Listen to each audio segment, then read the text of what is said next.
Hello everyone, welcome to Talk of I. Now we are halfway to 10 now, and this talk will be hosted by Shiv of Regression on simulation of black holes. And this is going to be something special and something different. We'll try it out how it works. And thanks a lot for Lumiere, Nelson, and his friend for coming and videographing this event and always being there when we need. Thank you. Okay, hello. Who all came here just after reading it's a black hole something? That's a black hole okay, start. So it's technically not the simulation of the black holes, but rather the dynamics of the black hole. So we know that there are a lot of globular clusters in our galaxy, and what I'm trying to do is I'm trying to show you the dynamics of I try to show you how the dynamics of the black hole changes when it passes through some globular cluster. So the globular cluster I will be modeling today will be Plummer halo. So I know nothing makes sense now. So let's start. So this is my thesis work which I will be presenting today. So the problem statement for my thesis is that I have to prove the dynamics of the supermassive black hole. For example, we know that there is a black hole in the center of a Milky Way galaxy. We know that. So my main part is to understand the dynamics. For example, how it passes through the globular clusters. Does it get captured by the Plummer halo? Not? Does it clear the system or not? Or leaves the system at all? So how do I approach it? So as everyone must have read the email, so this is the definition of the dynamical friction. So when a heavy particle such as black hole moves through a system of stars, so it experiences the gravitational force. The gravitational force in turn changes the velocity, the angular momentum of the black hole, and this results in slowing down of the black hole. So this slowing down, this property is known as the dynamical friction. It does not involve the actual so-called contact forces. We all know that friction from class 11th and 12th, that friction is a contact force. But dynamical friction is not a contact force. This is basically the gravitational force of attraction which is acting on the black hole, which is moving through the sea of particles. So let's go ahead. So how do I approach the problem? So I will try to do simulations, the n-body simulations of the halo systems, the globular clusters. From now on I will refer globular cluster as halo systems. Does that work? Yeah? So model globular clusters as Plummer halo. So in 1911, there was a scientist called Plummer. He used some potential to fit the globular clusters, and that actually fitted very well with the observations present at that time. So I'll tell you Plummer halo afterwards. So and then n-body simulations of the black hole moving through the halo. Okay, so let's learn what exactly is Plummer halo first, and then move ahead. So this is the example of a typical elliptical galaxy which is having a Plummer halo type distribution. So you can clearly see different type of spheres covering the system, the central one and then the different type of layers. So what exactly is the Plummer halo? So we know that in globular clusters, density is almost constantly at the center, as you can say, and it falls off as 1 by r as we go away. So how do I model the potential of such a system? So that would be r square plus constant at smaller area and would fall off as 1 by r. So if I would like to write that particular potential, it would be equation 1, minus dm under root r square plus a square. So what is a? A is basically the softening parameter, because if I just put a equal to 0, it will blow up at r equal to 0. So to prevent that, there's a softening parameter added. So these are some physical resolution also. This is basically the core radius. If you go back, you can see this white wedge. That is basically the core radius. So that is being put here. Okay. So you have the potential. So once we have the potential, I can use the Proton's equation to get the density, right? Everyone knows that del square 5 plus 4 by g rho r. No? Is going to okay.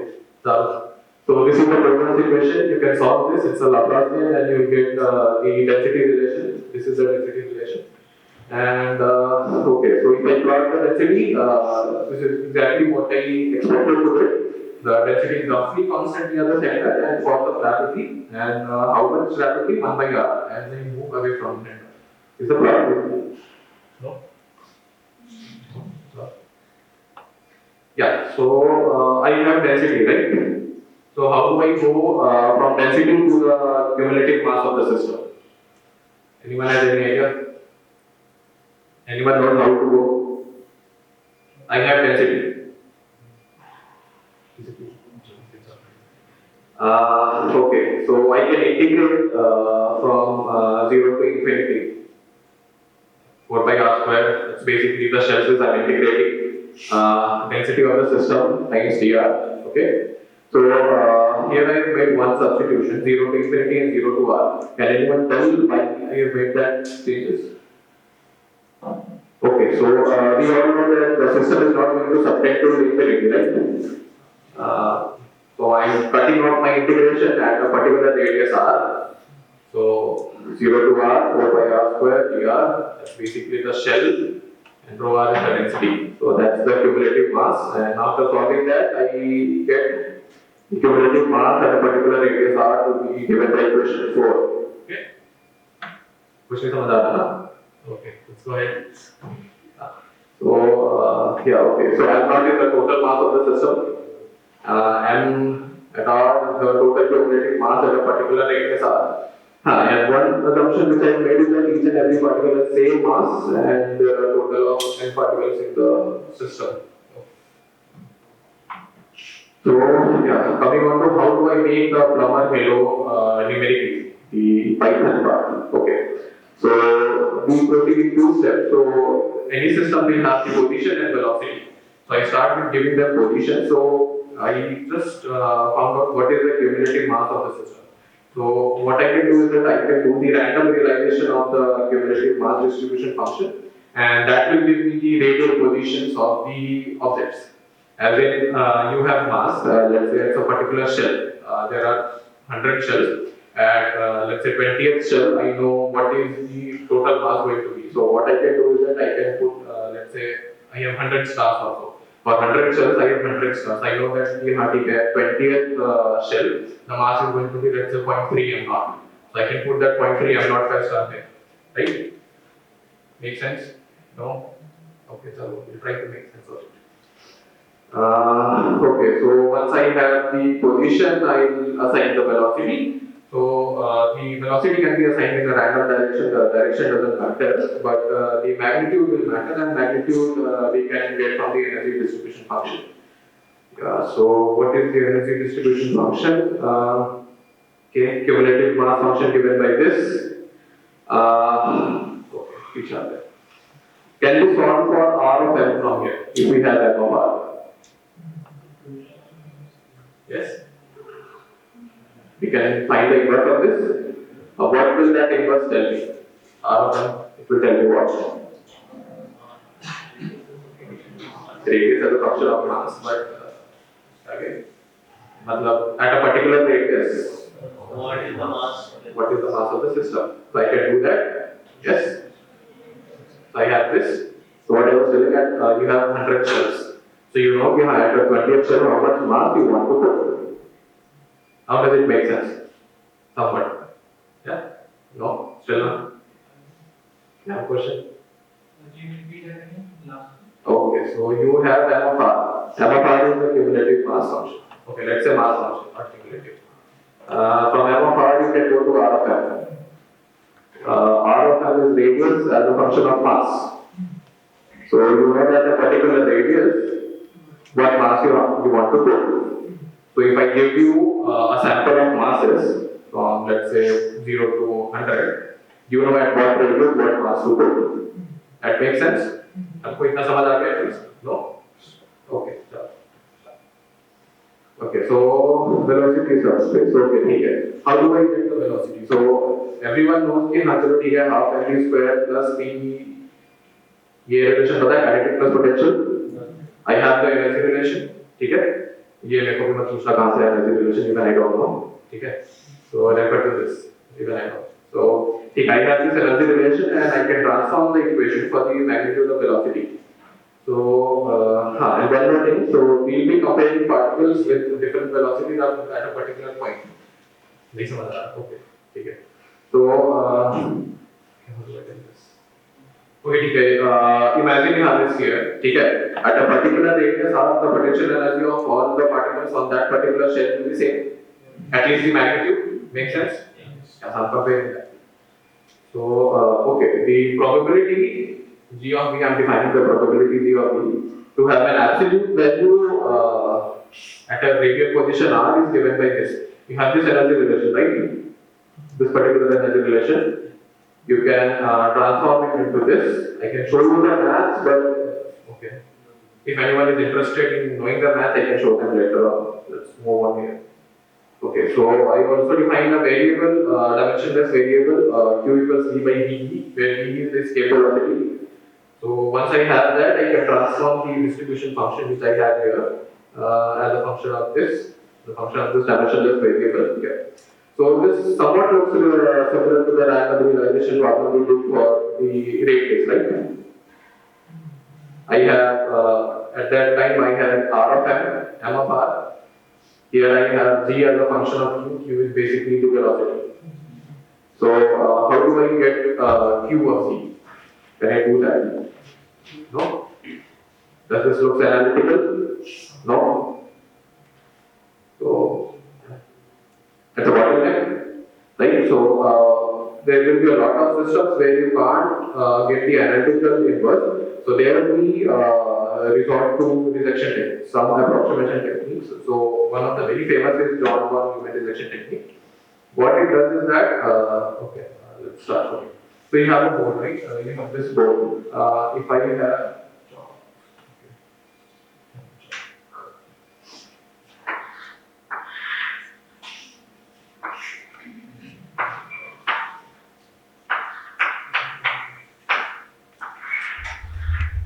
you have this particular distribution function which you want to find inverse, right?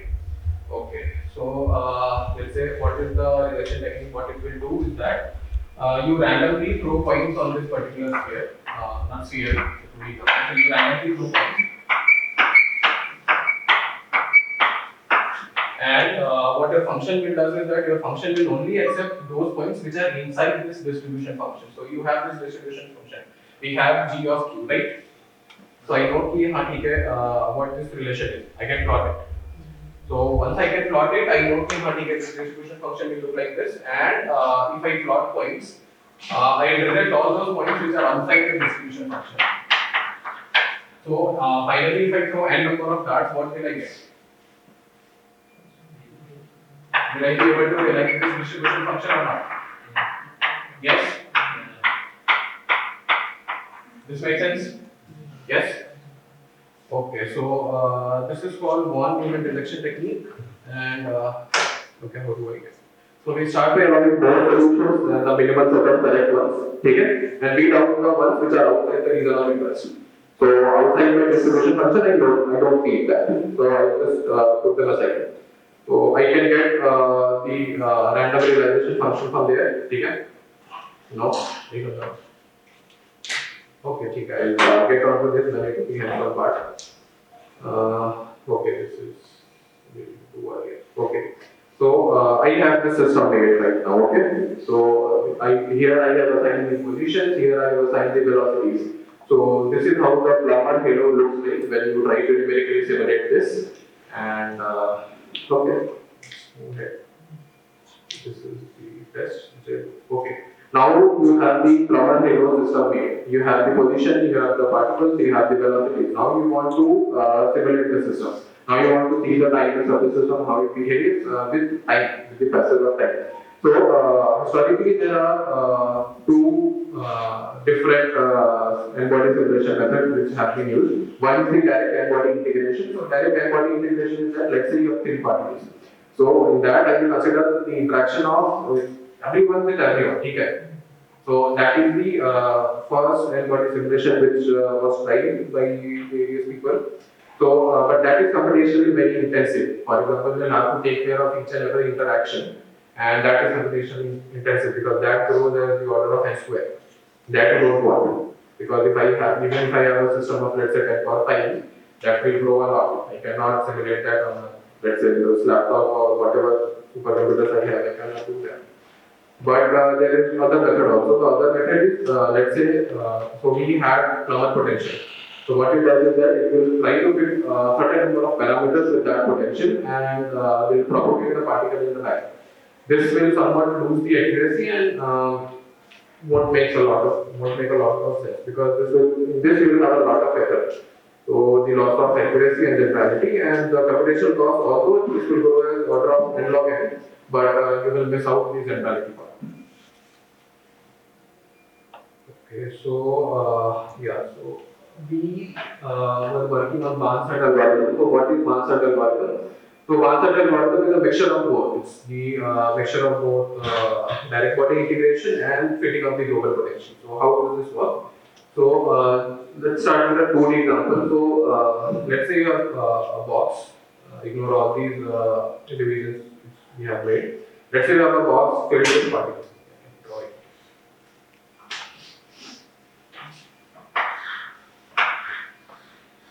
You have this root box, and this root box has let's say various particles.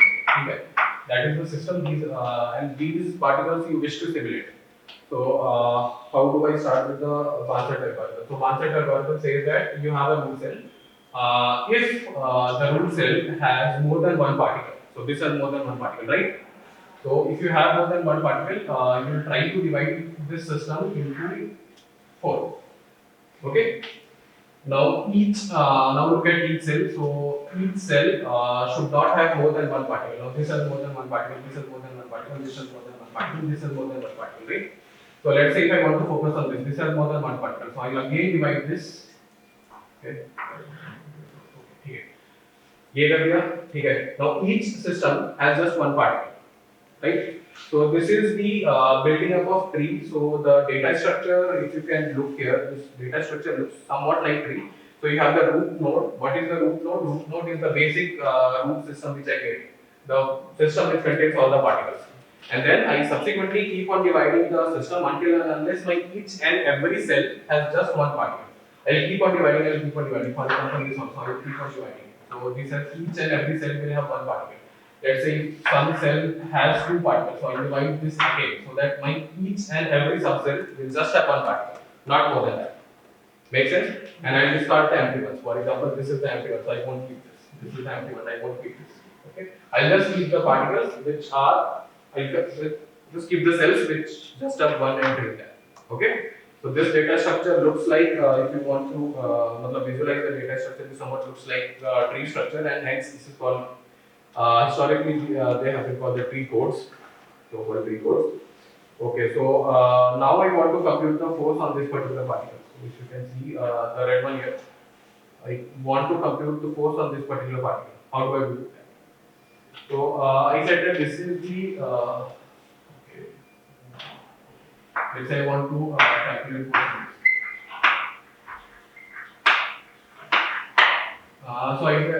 Barnstad is the combination of both the particle-particle, it's called PT method, and the potential method, it's called the mesh method. So it's the combination of both. So what I do is that this is the nearest particle. So this I will calculate by the attributes G and 1 and 2 by R square. This I can do that where this is the R. But all these particles, what I can do is that I can put them into center of mass particles, UM, and then I can use center of mass as my as a proxy for all those particles, and I can try and calculate force from that. So here you can see that you are not taking into account all these 3 particles. Rather, you are taking into account just the center of mass. So that will reduce your computational cost to order n log n. I'm not sure that makes sense or not. Okay, so Barnstad algorithm, it's a tree-based force calculation. Why it's a tree-based force calculation? Because the data structure turns out to be a tree structure, right? So how do I start making the tree of Barnstad? So I start by virtual cubical division of empty space. So it's a 2D example, so I'll just make 4 divisions. In a 3D space, you will make the cubical divisions. Make sense? Okay. Construction of the tree by discarding the empty cells, accepting subcells with only one occupant. Okay. Okay. Recursively dividing subcells with shared occupancy. So let's say there's a subcell which has more than one entry. This has more than one entry. So I'll just divide this subcell recursively until and unless I get down to one. And performing this tree construction ab initio from start every time. Let's say just one time step. From one time step my simulation ran. Again I'll have to simulate. Again I'll have to make the tree and then do the simulation. Okay. Yeah, force calculation. So how do I do the force calculation? So I told you. This is the nearest particle. So this I can calculate by Newton's formula F equals G m1 m2 by r square. All those particles I will not take individual particles into account. Rather I will take the center of masses and then those center of masses I treat as the point particles and then calculate force from that. Okay. Forces at small separation is on average calculated as a direct sum. Okay. So remote bodies are organized into progressively larger groups. Let's say this is a very small system. Let's say if I have a system bigger than that also. Let's say I want to calculate the effect of this particular subcell on this. So it will be not like कि हाँ चलो ठीक है यहाँ पे center of mass है and then I'm using the Newton's formula to calculate this.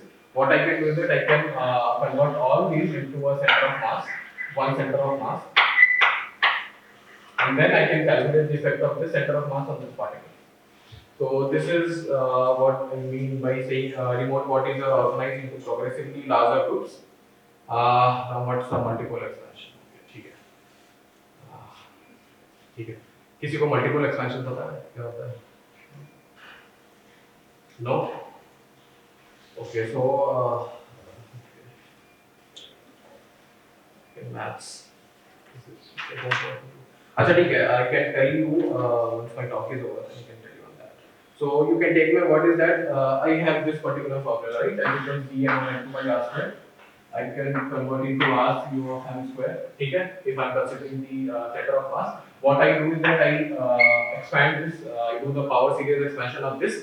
So power series expansion is what I am referring as the multiple expansion. And then once you do the power series approximation, you will have terms like monopole approximation, dipole won't be there. You will have quadrupole approximation. So all these terms you will get after you do the power series expansion of this. And these terms will be responsible in letting you know even do you want to keep this particle in your force calculation or not. Let's say there's a particle at the, let's say this is a spherical system, there's a particle at one end, there's a particle at one end. The particle at this end won't affect this particle a lot. Its weight बहुत दूर है वो, ठीक है? Does not make sense in including all those particles into force calculation. So there's a parameter known as theta. So this is the accuracy parameter. So what it tells you that हाँ ठीक है, whether do you want to keep this particle or not. If you want to keep this particle, so theta should be very large. So theta is given by s by d. So what is s and what is d? So s is the size of the cluster. So what is the total size of the cluster? And d is the distance between the cluster and the particle. So let's say this is my particle. What is this distance d? And what is the total size of my system? Let's say the total size of my system is S, and the distance between the particle, this is the particle which I am calculating force on, this is the center of mass, which I am thinking whether this will contribute to the force calculation or not. So this is the distance d, and you get the ratio S by d, theta. This is the accuracy parameter. So what you can do is that you can put the accuracy parameter, let's say to 0.1, 0.2, and then you can see that accuracy parameter makes sense or not. Okay, force terms. Yeah, so monopole approximation, which I was talking about. So in the monopole approximation, this is basically the Cutterian potential which you see minus m1 m2 by r square plus epsilon square. So this is the softened Cutterian potential. It should not blow up, so that's the reason there's silent there. And quadrupole approximation. So once you do the power series expansion of these terms, you will get the quadrupole approximation also. But this is something which you can choose to ignore because this is only done to correct on the error bars which you have. So if you just go ahead with the monofil approximation also, the basic quadratic potential, the simulation would work. Okay. Okay, so this is the end of the simulation. Okay, this is the end of the lecture. So कुछ नहीं समझ आया, हाँ ठीक है, कुछ नहीं सब समझ आया. अच्छा, okay. So I have one question. Just one. First question. About the simulation is that like in general when we are doing any n body that's n O(n) square, this is Yes. O(n) now. Yes. Right. In this we are basically considering like one particle and rest all of them to be like one another particle and like calculating it here. Yes. So here you gave this example. Yes. We are considering it on like only the left side to be one thing, but not on the bottom one. Which bottom one? So the bottom right one. I mean, let's say there was like a particle there. So this will be also, let's say, all the system of particles. This is the subset, right? I can put all the system of particles to a center of mass here. The entire thing. Yes. So that's what I okay. That's what I meant by recursively. What I do is that remote bodies are organized into progressively larger groups. Okay, you have a root cell. Root cell, say you go to 8 subcells. 8 subcells will have somewhat shared occupancies. I want to, let's say, calculate the force on, let's say, second subcell. Okay, that's one point in 3D space. I want to calculate the force on this particular particle. Okay, so this accuracy parameter which I told you about, theta, s by d, that will tell me कि हाँ ठीक है कहाँ पे मुझे direct force calculation करनी है, कहाँ पे मुझे center of mass calculation करनी है. That makes sense? ठीक है? तो जितना मैं दूर जाऊँगा, उतना मैं center of mass से ज़्यादा interact करूँगा rather than the individual particles. So that will reduce my computational ठीक है? Okay. और किसी को कोई क्वेश्चन नहीं है समझ नहीं आया. अच्छा ठीक है, ये समझ आया कि when I told you about random realization of a distribution function, because this is exactly you will do in the hands-on session. What is the random realization of a distribution function? You have a distribution function, ठीक है? Let's say you have m of I.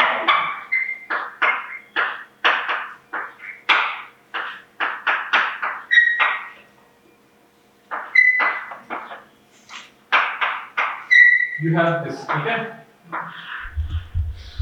I told you कि हमें R of m मिल जाएगा तो हमारे लिए काम आसान हो जाएगा, right? R of m है तो I know कि हाँ ठीक है at a particular shell radius R, how much amount of mass I need to put. ठीक है? This is some function. So if I have R of m, I can try and create the halo system. At least I can try and create the positions which will be at t equal to 0. Make sense? Okay, so how do I realize this R of m? Let's say R of m is from particular area.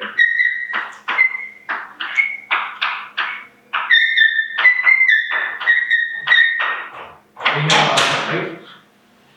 How do I realize this? How do I make this into a system of particles sprinkled in 3D space? Any idea? Anything to begin with? हमारे पास radius as a function of mass है, ठीक है?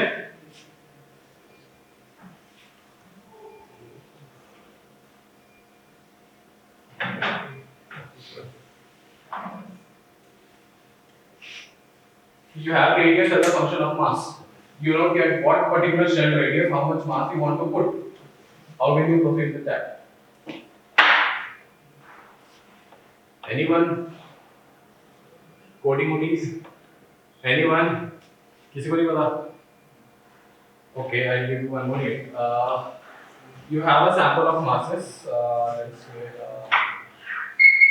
it's a box. It contains all types of different masses. It's in dynamical equilibrium. ठीक है? So with time t going to infinity, the particles won't fly off from the system. The particles will remain in the system. So this is one of the very good sort of halo systems to start off your work with. because you know that the particles are not going to fly off from the system, and you can just try and do all the dynamics which you want to do. So the further part which I'll do in my thesis is that I'll just introduce a black hole in the middle of this, and okay, one more thing. So you have heard of gravitational waves, right? Yeah. How are gravitational waves formed? Okay. You heard of mergers, neutron star mergers, black hole mergers, you know that. So when they merge, they release gravitational waves. Itna pata hai? This much you have heard of. And the gravitational waves are asymmetric in nature. It's not like they lack same with same magnitude in all directions. They are asymmetric. So whenever there is a merger, the final part, the black hole or whatever it becomes, the supermassive black hole, so whatever the massive objects, the compact objects, whatever they form, they have a velocity to that. That's called the kick velocity. So you have a merger going on. Okay, I was just showing a merger. You have the final product that has a kick velocity to it. So what my thesis aims to do is that I will introduce a black hole in the middle of my system. It will have a kick velocity, but and since it will have a kick velocity, it will try to leave the system. Okay, because it has a velocity, it has a particular velocity v in a particular direction. It will try to leave the system, but it is also surrounded by the halo. Okay, it is also surrounded by the stars around it. Those stars will put some gravitational attraction to it. That particular gravitational attraction will change its angular momentum and energy. That's the dynamical friction part. So that dynamical friction, I want to know how much that dynamical friction is able to contain the black hole. Does the black hole leave the system at all, or does the black hole remain in the system, or grazes the system? Okay. So this is a conjecture which I am trying to solve by simulations. Okay, make sense? यहाँ तक समझ आया? Made sense what my thesis is about? Tell me. Okay. Any more questions if you have? Anything you can ask? I'm done on my side. Sir, may I have a question? Anji. In that, when you invert the Markov-Radius equation, you get like R equal to the equation. So, according to that equation, does that mean like the heavier masses are concentrated towards the center of the galaxy? So, the actual galaxy model like that, or is that not possible? Well, actually, galaxy model you will have some alterations to it. The plummer halo is a very ideal case. The plummer halo is the ideal case where no particle leaves the system and everything is spherically symmetric. When you want to try model the galaxies, you have something called king models. So king models are the numerical systems where you can put a particular parameter and you get a particular flattened system. Not every system is spherically symmetric. So plummer halo is a very ideal situation. It's not realistic. That's to say. All the question? You can say a question. No, nothing. You understood the implementation part? Yeah. So we will try to do the velocity implementation and body implementation also. कितनी बात है करने की? Time will have to. Time मिला तो okay. चलो ठीक है. I will share all the implementations which I have done. I'll share it with Tarun. Tarun will share that. ठीक है. And if you have any questions, then ask me now and then. After that, though. ठीक. Okay. चलो. Okay.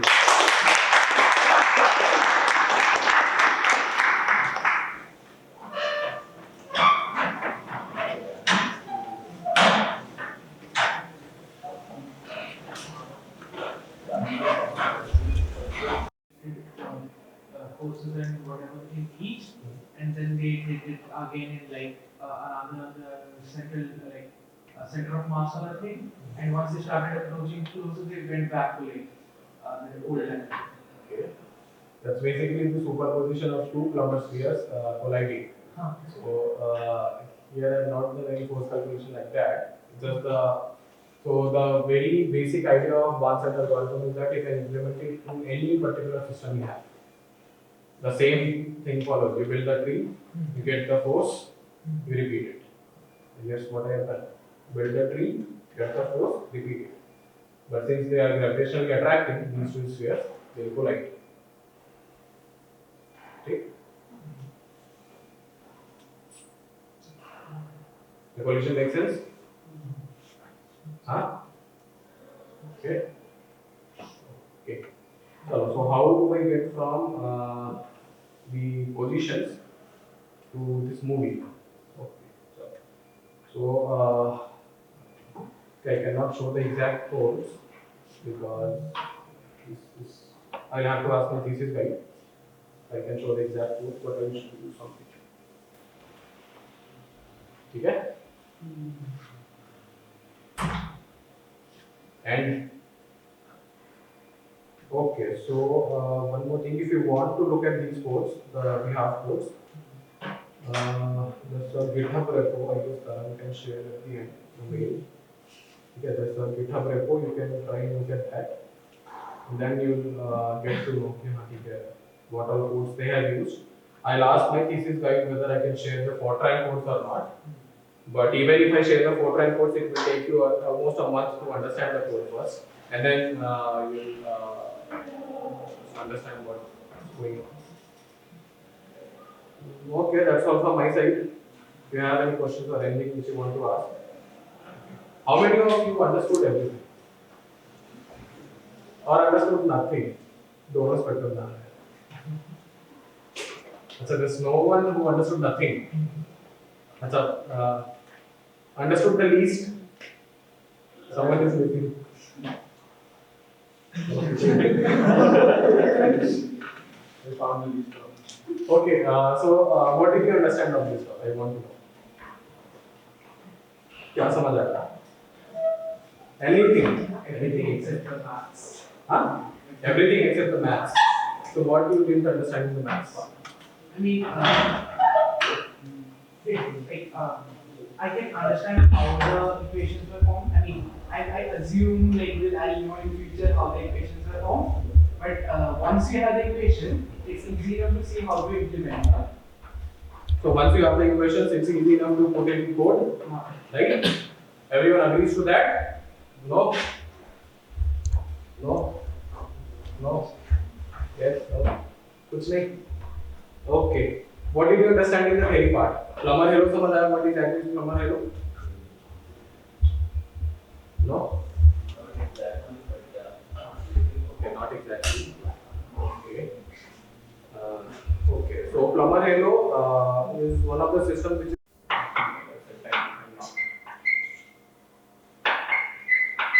you also have differential radiuses.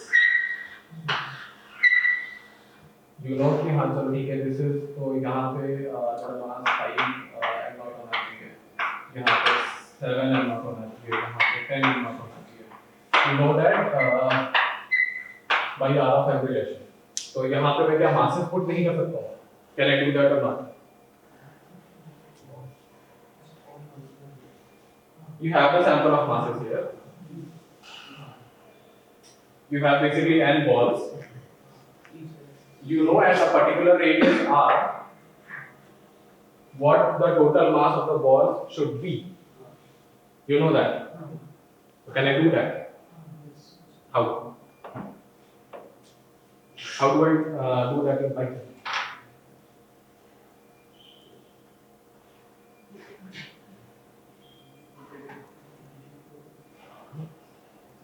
How do I do that in Python? You have R of n. नहीं समझ आ making conditions out of it. What conditions? We can basically plot the mass. Can basically plot the mass. Okay. So what mass should I plot? You tell I plot. The equation and put the various conditions as to which mass is gonna be in that radius. So, Okay, I cannot understand.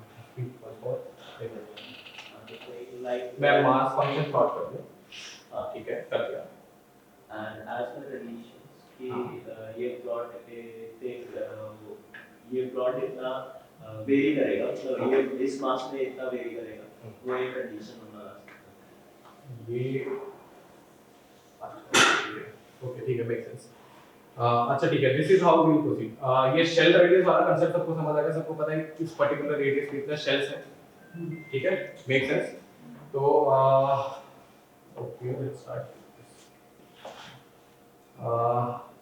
Okay, what I do is that I first generate the sample set of my masses, right?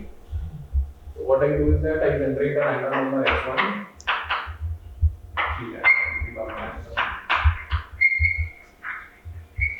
Something from 0 to 1 and I generate 1000 such balls. Okay? This is the random generation of the masses which I have. Right? I know what is R of M relation is. अब यहाँ पे ध्यान रखना, ठीक है? This is my R of M relation. This relation will tell me अगर मैं यहाँ पे mass as an input देता हूँ, this will tell me at what radius you should put this mass, right? The cumulative mass. This makes sense? So I have the randomly generated balls, the mass balls. I put all those mass balls one by one into this relation. What I get the list back as? The list of the radius. What particular radius? These are some different things. एक मास m no, let's say m0 मैंने दिया, उसके corresponding r0 आया, दिया. What does this make sense of? मतलब ये क्या होता है? This particular mass m0 will be put at this particular radius r1. So if I put m1, this will have a corresponding radius r1. I have the list of masses. I get the list of radiuses. ठीक है? हाँ जी. The relation that we have of M and R, does it give us like the cumulative mass at a particular radius or just one mass? Cumulative masses. Remember, I am talking of the shell radius. So the total mass of the particular shell. And each of these are just individual masses of the particles in that. Okay. अच्छा ठीक है. Not individual masses, basically. So okay, ठीक है. अच्छा, there's one thing which I forgot to tell you. हाँ ठीक है. So I'll have to normalize my system first. I'll have to normalize my system saying that the cumulative mass of total system is going to be 1. ठीक है? Mass fraction का concept पता है? Chemistry के उसका नहीं. Okay, let's say I have this particular system. This is my total mass. This is my total system M0. This is that particular radius where I am standing. This is the center. So if I am looking inwards and if I am looking outwards, there is a difference in mass which I see. If I am looking inwards, I see m of r, small m of r, the cumulative mass, right? Okay? If I am looking outside, what will I see? Capital M minus m of r. Okay? And if I normalize my system that my capital M0 goes to be 1, can I say that each shell mass will correspond to the each mass ball which I put there? Yeah. Make sense? What did we do? Okay. If I am trying to normalize my system, saying that the total mass of the system is 1, the mass fractions will be basically the mass ball which I am putting there. Right? If you're trying to normalize the system, essentially mass fraction of the things inside and the things outside. The total mass of the system is 1. ठीक है? Mass fractions will now correspond to the individual mass balls. That's what I'm saying. Okay. ठीक है? हाँ ठीक है. Thank you. ये मैं भूल गया था. So I have normalized my total mass of the system to be 1. So what I do is that I generate the random mass balls. I put it into this particular equation. I get a list back. What is the list? The list is the some radiuses R0, R1, R2 up to Rn. Total number of system. ये radiuses what does these radiuses tell me? These tell me कि corresponding to whatever mass fraction you have generated, this is the radius at which you will put it. ठीक है? But ठीक है, we are not yet done simulating the system. So I have the radius, I have the mass, but if I want to realize it in 3D, I need x, y, z, not radius. So how do I go from radius to x, y, z? X square plus y square plus z square. Okay, ठीक है. हाँ ठीक है. That's one thing which you can do. One of the methods which you can do. How do I use this relation? ठीक है. We can use this, but how?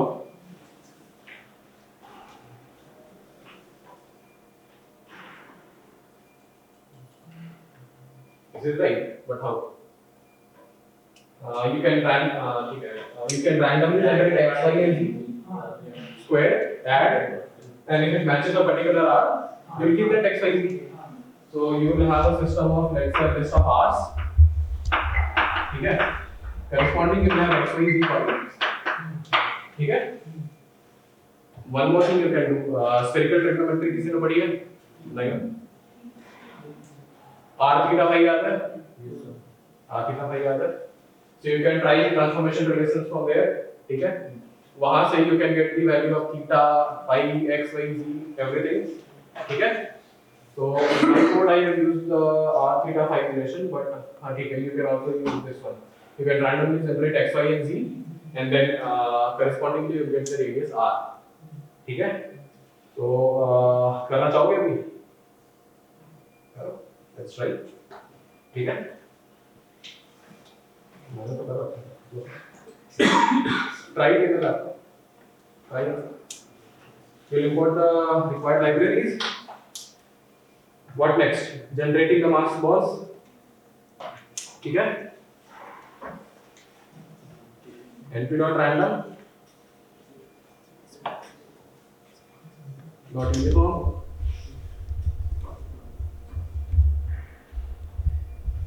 This makes sense?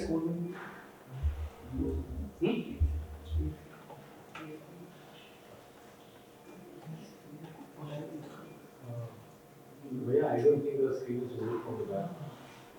Not because lights off. यहाँ तक सबको समझ आ गया ये क्या किया? हाँ जी? नहीं? कुछ तो बोलो यार.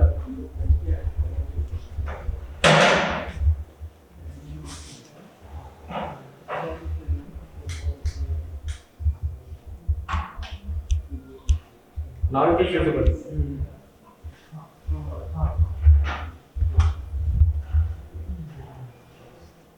पहला पार्ट समझ आया? What is next one? Yeah. Generating the masses, random masses. ठीक है? I have this. अच्छा, right. ठीक है. If I want to print these masses, that's what we do like. ठीक है. This is the mass balls we have generated. The random mass balls. Okay? ठीक है? What do we do next? Next क्या करना है? Equation बनाना है. ठीक है? Okay. So radius first. What's the equation? 1. Okay, I'll just copy this.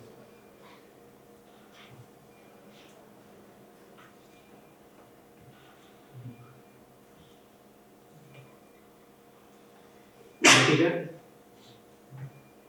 ये समझ आया? ये क्या किया? So if I print this, what will I get? What is this? Radius of the corresponding masses. Radius of the corresponding masses. Okay. Now next.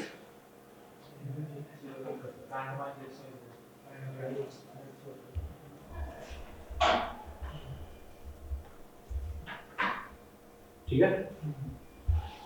क्या करना है? Radius आ गया, एक्स वाई जी चाहिए मेरे को. ठीक है? ट्रांसफॉर्मेशन रिलेशन याद है किसी को? आर थीटा फाई से एक्स वाई जी आने के रिलेशन क्या होता है? x equal to r cos theta and y equal to r cos theta cos phi okay. z equal to r cos r sin theta मतलब एक्स गलत हो गया ना?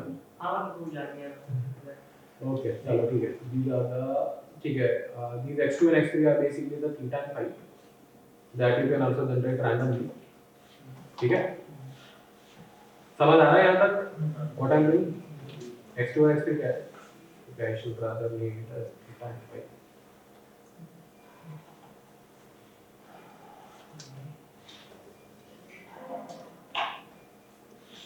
ठीक है, I'll generate theta and phi. Now I can get x, y, z back. Theta phi, won't we take it between the 0 to 2 pi and 0 to pi range? हाँ जी, Theta and phi. you can always convert back. These are the random numbers of theta and phi. नहीं समझा? No? क्या नहीं समझा? What do you mean? I mean, where our theta values are from 0 to 1, in order to encompass the whole thing 0 to 100. Right? So, convert back from the Convert back from the अच्छा but it won't, like, again, it's going to part like 1. So you are saying that theta should go from Theta goes from 0 to pi. हाँ ठीक है और यहाँ पे 0 से 1 है यहाँ पे शुरू में मैंने बोला था नॉर्मलाइज एवरीथिंग अच्छा ठीक है ये कर सकते हो नॉर्मलाइजेशन कर सकते हो why normalizing everything so that अगर तुम नॉर्मलाइज नहीं करोगे इसको then you have to take into account कि तुम्हारे मासेस जो तुम डिस्ट्रीब्यूट कर रहे हो उसमें भी you have to take into account कि यहाँ पे पाई का फैक्टर आएगा यहाँ पे बाकी सारे 2 पाई पाई और this factors you have to take into account spherical symmetry you have to take into नहीं समझा I don't want to do the maths.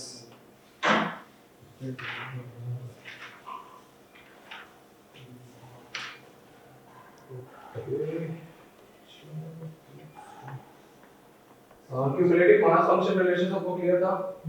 ठीक है? How do I got from R of m of r to r of n ये clear था? ठीक है? I also said that when we create a star and place it at a radius r, the star will see amount of mass m of r from the center and m not minus m of r. ठीक है? That also makes sense. So that will basically be the mass fraction small m of r by m naught. This is the mass fraction which will be. Okay. I can normalize this. At radius r equals r naught, where r naught is the total radius of the system, m of r by m naught goes to 1. I can do that. If r equals 0, this ratio goes to 0. I can do that. ये normalization clear हुआ. Okay.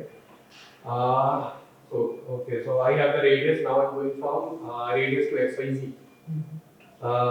Radius वाला part is clear. Theta and phi are two things which we need to make sure. यहाँ पे दो ठीक से बैठे ठीक है. We said that theta goes from 0 to pi, phi goes from 0 to 2 pi. And I have taken it from 0 to 1. ये normalization कैसे हुआ? Okay. Spherical symmetry के फॉर्मूले मेरे को भी नहीं याद आ रहे. Okay. Like, this is the normalized thing, but ठीक I can share you the results. I'm not. I cannot recall the normalization function which I use here. I can share that. ठीक है. But till that you can take my word for कि हाँ चलो ठीक है. This theta and phi you have to normalize from 0 to 1, and you can get the x, y, z here. ठीक है.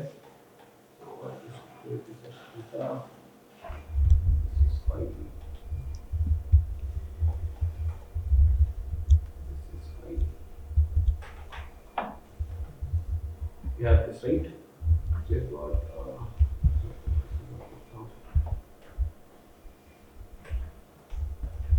Okay, you got x, y, z, right? You can plot and see how this looks. साथ में कोई कर भी रहा है नहीं कर रहा है मैं ही कर रहा हूँ. Actually, you're doing okay, good.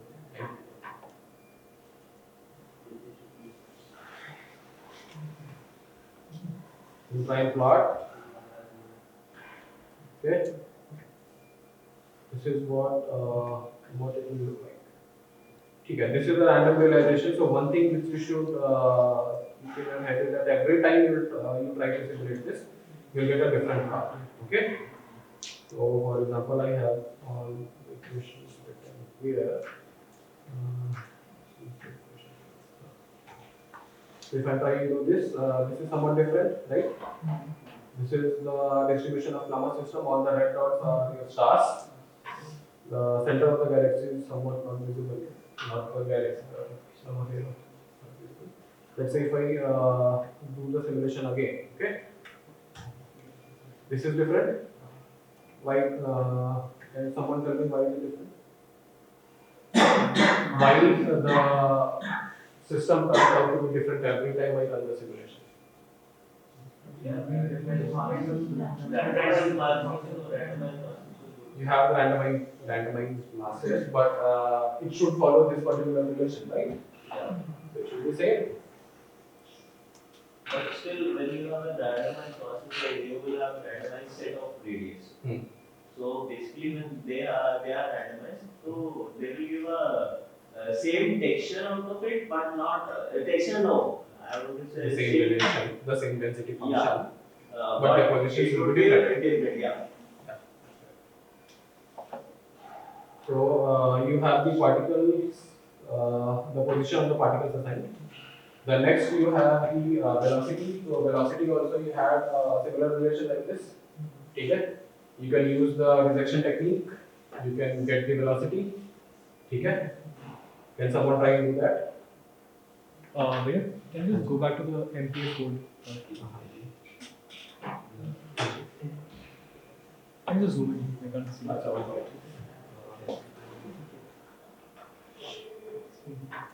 Visible now? Yeah.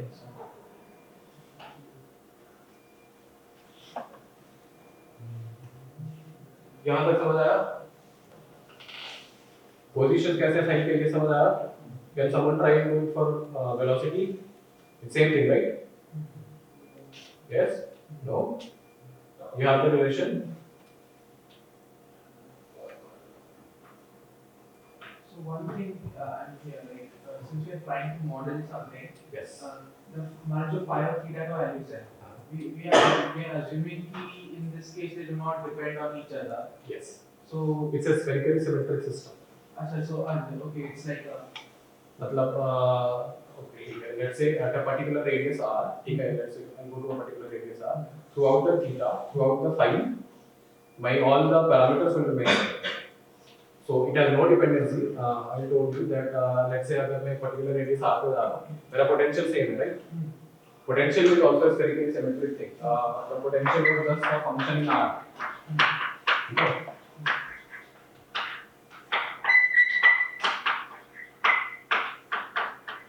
It has no theta and phi dependence. So it's spherically symmetric. Everything is going to be spherically symmetric. Someone is going for velocities? Yes? No? No one? Yeah.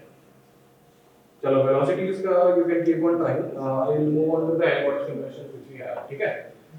Okay, so n-body simulations of these. So I'll show you a movie first and then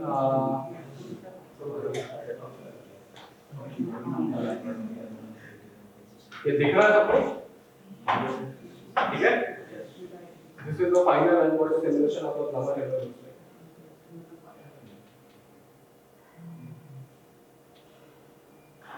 Does this make sense? कुछ समझ आ रहा है क्या हो रहा है यहाँ पे? क्या हो रहा है? coloring based on हाँ? what is the color scheme for? Based on nothing, it's just density. That's all. Density. हाँ, मतलब your larger density is the center. ये समझ आया? ये हो क्या रहा है? अच्छा, n-body simulation क्या होता है ये पता है?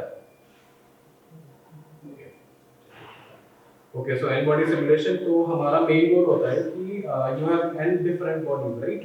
You cannot solve the orbits of each and every n-body analytically. After 2-body, 3-body problem is also not yet solved. ठीक है? You know that. So what we do is that we numerically try to solve for the orbits of each and every particle, and then we try to project all these particles, their orbits here, and try and see कि हाँ ठीक है, how they all are orbiting around each other. All the gravitational interactions, the forces, and everything. ठीक है? So that is the n-body simulation because for more than 2 bodies we don't have any analytical solution. So here what I have done is that I had made the particles, right? I have the particle space. This is my particle space. I can add my n-body simulation code here, which will try and simulate all these point particles, and their orbits will be determined by the force calculations which I told you, the Keplerian force calculation, the Newtonian force calculation. Okay? And the algorithm which I will be using is Barnstedt algorithm. So everyone understood what the Barnstedt algorithm was when I was giving the talk.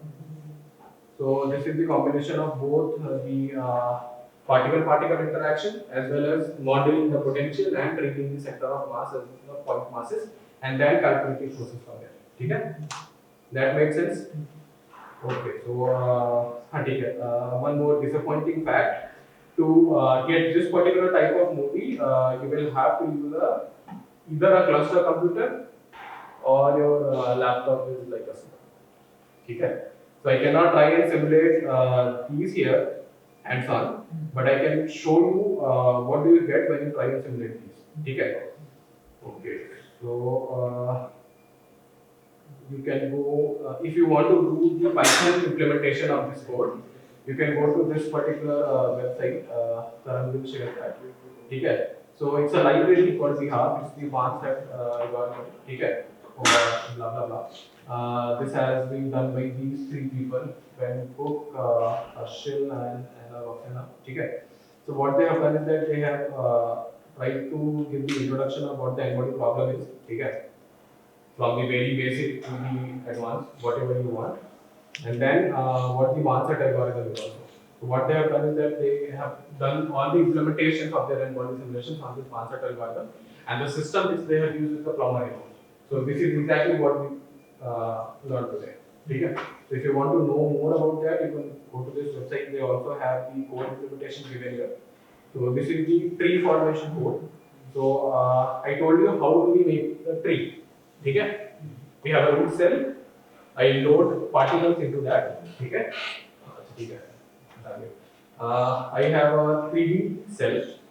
I start loading particles in there. Okay? Particles are loaded. Or let's say, start with different approach. Let's say I have a root cell. I start by loading one particle.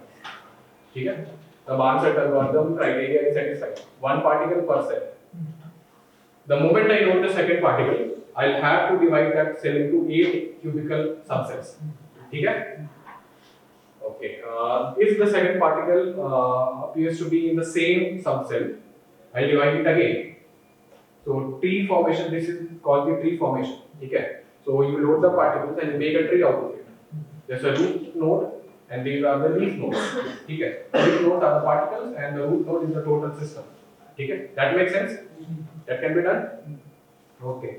So tree calculation ka code is here. I'm not sure if you'll be able to understand this. If you can try to understand. If particle position is not in the node box, okay. Node has no particle. समझ आ रहा है? पढ़ते समझा सबको? नहीं? Basic idea समझ आया? How do you make the tree? So you can try it on your own also. Not follow this algorithm. You can try on your own. You can try and do it from the scratch. ठीक है? Try कर सकते हो? Okay. Okay. Once I made the tree, I will have to calculate the acceleration, the force calculations. ठीक है? That's the next part. मैंने particles load कर दिए. ठीक है? For अच्छा ठीक है. What are time steps? ठीक है? One more thing which you need to know. So in n-body simulations, there's one thing, one parameter defined as time steps. ठीक है? At how many time steps you want to do your simulations? Let's say I want to do it for 5 seconds at a time step of 1 second each. So after 1 second, I'll redo my tree calculation. I'll again do the force calculation, run it for 1 second, again redo, again making the tree, again force calculation, and I'll keep doing it for 5 seconds. So time step wala factor is clear. What will it do? What will it do? I want. What will be the end result of it? End result is the movie. Okay. End result, अच्छा ठीक है. In the अच्छा ठीक है. I'll show you how to go to the movie part also. ठीक है. Okay. So acceleration wala part is clear. How do you calculate that? You use Newton's formula. For the particles nearby, you can get all the contributions by getting all the individual particles. For the particles which are farther away, what you can do is cluster them into center of masses all the subcells will be formed into a center of mass. Okay? Those subcells will have two pointers. One is center of mass and the other is position. Okay? Okay, center of mass is position. The total mass. Center of mass will be R, na? R here, and the total mass of the system. I'm not. Okay? So each cell has these two parameters also. So you can calculate acceleration. Okay? Acceleration कैसे calculate करेंगे ये भी पता है? F equals v m1 m2 by r square. ठीक? और कहाँ पे F equals v m1 m2 by r square लेना और कहाँ पे g m1 m cu m by r cu m square लेना ये पता है? That will depend on theta. ठीक है? Okay. So yeah, ठीक है. It's a leapfrog algorithm. This is the integrator which you will use. Depends what you want to use. Not so much of a relevance. So हाँ ठीक है. Parallel algorithm. So what you can do is that you can build the tree formation. For each particle, compute the forces and then integrate all the forces, right? ठीक है? ये चीज समझ आया? But अगर if you want to do this in a laptop like this, which does not support parallel computing, so it will take a lot of time. What is parallel computing? So parallel computing is like let's say you want to calculate force on a particular leaf node. It's a particular leaf node. You want to calculate force on this. You will dedicate all your CPU resources to calculate the force on this. And all the leaf nodes will be done. Once the force is calculated on this, then it will jump on to the next leaf node and then the next leaf node. The parallel algorithm, what it will do is that all the leaf nodes will be distributed on each and every sub threads or whatever you want to say that the CPU thread, and then you can calculate parallelly. So this will save the computational time and this will also increase your accuracy. Okay?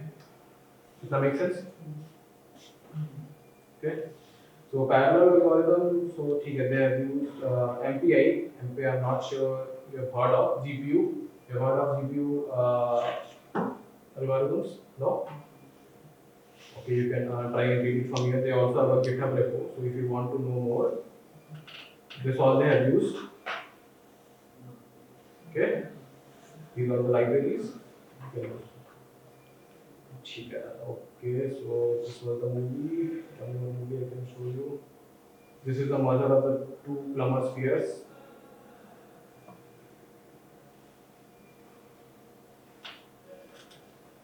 Ismo, what have I done? Can anyone tell me? It's not.